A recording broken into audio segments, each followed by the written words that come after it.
যেন মালিক আর শ্রমিকের মধ্যে বিরাজমান থাকে, এটাই আমার প্রত্যাশা।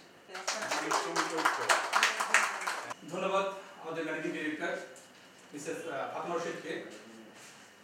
আমাদের আলোচকরা যে আলোচনা করলেন, আমরা চাই তার যেন আলোচনার মাধ্যমে যেন সীমাবদ্ধ না থাকে, প্রতিটি শ্রমিক এবং মালিকের মধ্যে সুসম্পর্ক বজায় থাকুক এবং মালিক এবং শ্রমিক তারা যেন সৌহার্দ্যপূর্ণভাবে তার জীবনযাপন করতে পারে।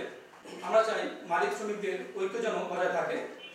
এই বলে আমাদের আজকের আলোচনা অনুষ্ঠান এখানে সমাপ্ত ঘোষণা করছি। সকলকে ধন্যবাদ।